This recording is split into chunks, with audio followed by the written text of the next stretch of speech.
material jenis apa, fabric apa, warna apa yang ada, harga berapa. Yang paling penting harga sebenarnya.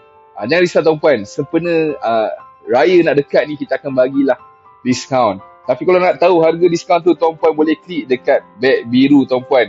Terima kasih kepada anda yang sedang menonton. Nama saya Syam dan anda sedang menonton Rumah Tuan-puan.